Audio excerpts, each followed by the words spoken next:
সবাইকে স্বাগত জানাচ্ছি। আমি ফিরোজ তোহা। শুরুতেই সংবাদ শিরোনাম জানিয়ে দেব এই মুহূর্তে হাতে পাওয়া সর্বশেষ গুরুত্বপূর্ণ আপডেট বাংলা সংবাদ। এবার বাংলাদেশের পার্বত্য অঞ্চল নিয়ে যে নির্দেশনা দিল যুক্তরাষ্ট্র। জুলাই মাসের অভ্যুত্থান ও পরবর্তী পরিস্থিতি বিবেচনায় বাংলাদেশে ভ্রমণের ক্ষেত্রে মার্কিন নাগরিকদের বিশেষভাবে সতর্ক করেছিল যুক্তরাষ্ট্র। এবার সেই সতর্কতায় কিছুটা শিথিলতা এনেছে ওয়াশিংটন।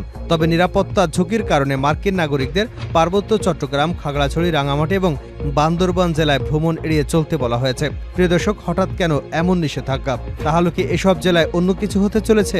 এ বিষয়ে থাকছে বিস্তারিত, সঙ্গে থাকুন। এবারে জানাবো, এক ফ্যাসিস্টকে দেশ ছাড়া করেছি, আরেক ফ্যাসিস্টকে জায়গা দিতে নয়। টাঙ্গাইলে ছাত্র নাগরিক সমাবেশে সার্জিস আলম।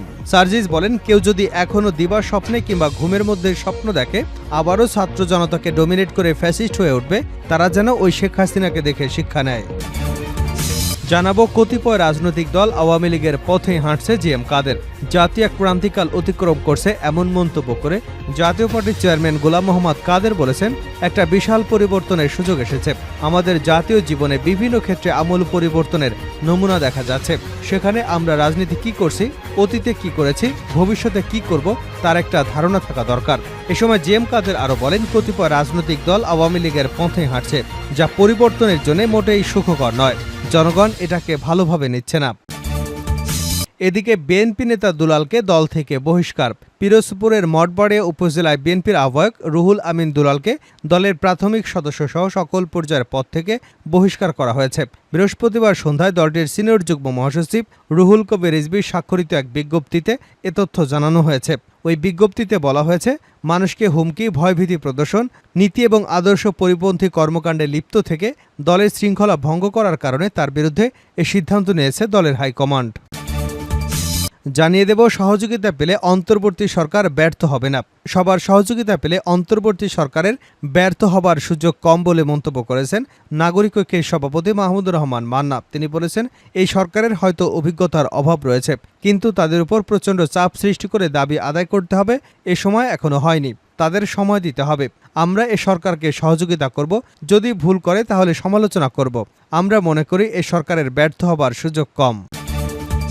এবং সর্বশেষ জানাবো আন্তর্জাতিক সংবাদ। ইসরায়েলের উত্তরাঞ্চলে হামলা চালিয়েছে হিজবুল্লাহ। ইসরায়েলের উত্তরাঞ্চল লক্ষ্য করে প্রায় 100 রকেট ছুড়েছে লেবাননের সশস্ত্র সংগঠন হিজবুল্লাহ। ছোড়া হয়েছে অ্যান্টি ট্যাঙ্ক গাইডেড মিসাইলও। এতে এক রিজার্ভ সেনা আহত হয়ে হাসপাতালে ভর্তি হয়েছে। এতক্ষণ শিরোনাম শুনছিলেন, এবার বিস্তারিত। প্রিয় দর্শক, আপনি যদি এই চ্যানেলে নতুন হয়ে থাকেন, ভিডিওটি দেখতে দেখতে চ্যানেলটি সাবস্ক্রাইব করে আমাদের সঙ্গে থাকুন। আর এই ভিডিও সম্পর্কে আপনি আপনার মূল্যবান মতামতটি কমেন্ট বক্সে জানিয়ে দিন। আর হ্যাঁ প্রিয় দর্শক, জানিয়ে দিন ভিডিওটি কোথা থেকে দেখছেন। বাংলাদেশের পার্বত্য অঞ্চল নিয়ে যে নির্দেশনা দিল যুক্তরাষ্ট্র। জুলাই মাসের অভ্যুত্থান এবং পরবর্তী পরিস্থিতি বিবেচনায় বাংলাদেশ ভ্রমণের ক্ষেত্রে মার্কিন নাগরিকদের বিশেষভাবে সতর্ক করেছিল যুক্তরাষ্ট্র।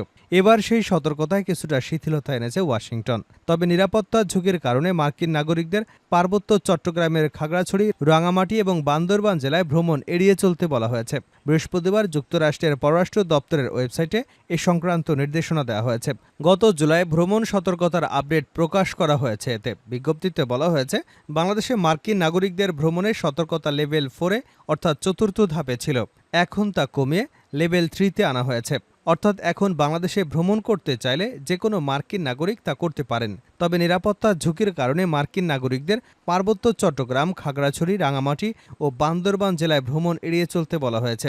এছাড়া যে কোনো ধরনের সমাবেশ এবং জনসমাগম স্থল এড়িয়ে চলতে পরামর্শ দেওয়া হয়েছে।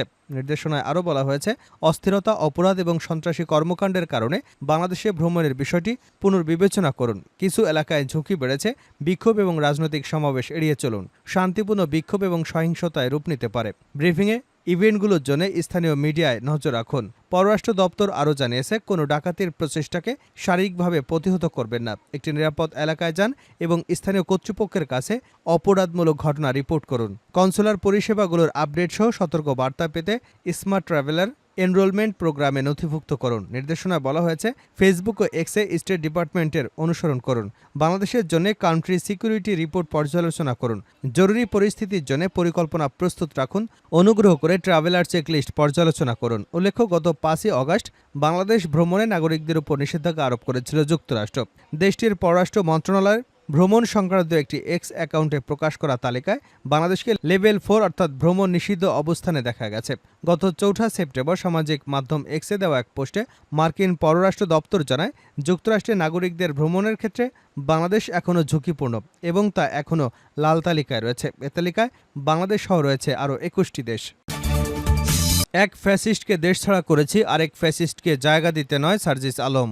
বৈষম্য বিরোধী ছাত্র আন্দোলনের অন্যতম সমন্বয়ক সার্জিস আলম হুঁশিয়ারি দিয়ে বলেছেন, আমরা এক ফ্যাসিস্টকে দেশছাড়া করেছি, অন্য ফ্যাসিস্টকে জায়গা ছেড়ে দেবার জন্য নয়। তিনি বলেন, কেউ যদি এখনও দিবা স্বপ্ন কিংবা ঘুমের মধ্যে স্বপ্ন দেখে আবারও ছাত্র জনতাকে ডোমিনেট করে ফ্যাসিস্ট হয়ে উঠবে, তারা যেন ওই শেখ হাসিনাকে দেখে শিক্ষা নেয়। বৃহস্পতিবার বিকালে টাঙ্গাইল শহরের শহীদ স্মৃতি পৌর উদ্যানে ছাত্র নাগরিক সমাবেশে তিনি এসব কথা বলেন। সার্জিস আলম বলেন, ভূমি অফিস, হাসপাতাল সহ সরকারি দপ্তরে দালালি আর টাকা দিয়ে কাজ করার জন্য জনতার ঔষধ আপনাদের কোম্পানির কাছে বিক্রি করবার জন্য ছাত্র জনতা এই অভ্যুত্থান ঘটানি। তিনি বলেন, বাংলাদেশে বিগত 16 বছরের ফ্যাসিস্ট হাসিনা সবচেয়ে বড় যে ক্ষতিটি করেছেন, তিনি তার আওয়ামী লীগকেই শুধু ফ্যাসিস্ট বানাননি, বাংলাদেশকেই শুধু ফ্যাসিস্ট বানাননি, তিনি ফ্যাসিস্ট বানিয়েছেন আমাদের প্রত্যেকটি মানুষকে। এই জায়গা থেকে আমাদের উত্তরণ ঘটাতে হবে। সমন্বয়ক সার্জিস বলেন, আমার ভাই যখন রক্তাক্ত হয়ে হাসপাতালে, তখন সেই হামলাকারী কতিপয় পুলিশ কিভাবে উন্মুক্ত রাস্তায় ঘোরাফেরা করে। ওই ফ্যাসিস্ট আওয়ামী লীগের দোষর, চাটুকার, তেলবাজ, তোষামতকারী যেসব আইনশৃঙ্খলা রক্ষাকারী বাহিনীর সদস্য রয়েছে, তারা যদি নিজেদের শুধরে না নেয়, তাহলে নেত্রীর হাসিনার মতোই তাদের দেশত্যাগ করতে হবে।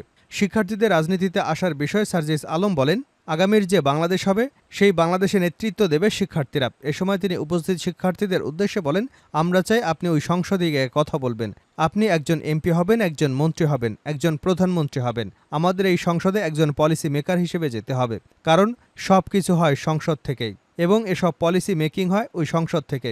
টাঙ্গাইলের মেধাবী তরুণ প্রজন্ম যদি সংসদে প্রতিনিধিত্ব না করে, তাহলে কারা করবে? শিক্ষার্থীদের অভিভাবকদের উদ্দেশ্যে সার্জিস আলম বলেন, আপনারা অভিভাবকরা যেমন স্বপ্ন দেখতেন আপনার ছেলে শিক্ষক, ডাক্তার, ইঞ্জিনিয়ার, পাইলট, ম্যাজিস্ট্রেট হবে, তেমনি আপনি স্বপ্ন দেখবেন আপনার ছেলে এদেশের অন্যতম সেরা একজন রাজনীতিবিদ হয়ে উঠবেন। কতিপয় রাজনৈতিক দল আওয়ামী লীগের পথেই হাঁটছে জিএম কাদের। জাতির এক ক্রান্তিকাল অতিক্রম করছে এমন মন্তব্য করে জাতীয় পার্টির চেয়ারম্যান গোলাম মোহাম্মদ কাদের বলেছেন, একটা বিশাল পরিবর্তনের সুযোগ এসেছে। আমাদের জাতীয় জীবনে বিভিন্ন ক্ষেত্রে আমূল পরিবর্তনের নমুনা দেখা যাচ্ছে। যেখানে আমরা রাজনীতি কি করেছি, অতীতে কি করেছে এবং ভবিষ্যতে কি করব, তার একটা ধারণা থাকা দরকার। বৃহস্পতিবার দলের বনানী কার্যালয়ে জাতীয় কৃষক পার্টির সঙ্গে এক মত বিনিময় সভায় প্রধান অতিথির বক্তব্যে তিনি এসব কথা বলেন। জিএম কাদের বলেন, কতিপয় রাজনৈতিক দল আওয়ামী লীগের পথে হাঁটছে, যা পরিবর্তনের জন্য মোটেই সুখকর নয়। জনগণ এটাকে ভালোভাবে নিচ্ছে না। জাতীয় পার্টি নির্বাচনে ভালো ফলাফল করবে এমন আশার কথা জানিয়ে তিনি বলেন, আমরা যে কোনো সময় নির্বাচনে গেলে ভালো ফল করব। 2018 নির্বাচনের কথা উল্লেখ করে জাতীয় পার্টির চেয়ারম্যান বলেন, সেই নির্বাচনে আওয়ামী লীগ, বিএনপি, জাতীয় পার্টি সবাই অংশগ্রহণ করেছে। আদর্শগত কারণে অস্তিত্ব সংকটের আশঙ্কায় বিএনপির বদলে আমরা আওয়ামী লীগকে সমর্থন করেছিলাম। আওয়ামী লীগের সাথে সখ্যতা থাকার পরেও আমরা তাদের অন্যায় জুলুমের প্রতিবাদ করেছি। দেশের জনগণকে সুবিধাভোগী এবং নির্যাতিত এই দুই ভাগে ভাগ করার যে অপরাজনীতি তৈরি করা হচ্ছিল, আমরাই প্রথম তা তুলে ধরে বিরোধিতা করেছিলাম। 2018 থেকে সরকার পতন পর্যন্ত সকল দুর্নীতির বিরুদ্ধে জাতীয় পার্টি সোচ্চার থাকার কথা উল্লেখ করে তিনি বলেছেন, যার ফলশ্রুতিতে আমাকে অন্যায়ভাবে বিরোধী দলীয় নেতার পদ থেকে সরিয়ে দেওয়া হয়েছিল। আমরা তখনও জনগণের পক্ষে ছিলাম। 2024-এ বিভিন্ন তালবাহানা করে আমাদের নির্বাচনে যেতে বাধ্য করা হয়েছিল। আমাদের সাথে অবাধ সুষ্ঠু নির্বাচন করার অঙ্গীকার করেও নির্বাচনে তা রক্ষা করা হয়নি। আমরা নির্বাচনে অংশগ্রহণ না করলে নির্বাচন হতো না বা নির্বাচন বৈধতা পেত না, এরকম পরিস্থিতি ছিল না। আওয়ামী লীগের পতন হয়েছে মানুষের মাঝে বৈষম্য সৃষ্টি, লাগামহীন স্বজনপ্রীতি, দুর্নীতি, দুঃশাসনের জন্য এমন মন্তব্য করে সাবেক এই বিরোধী দলীয় নেতা বলেন, ছাত্রদের এই আন্দোলনেও আমরা প্রথম দিন থেকেই ছাত্রদের সাথে ছিলাম।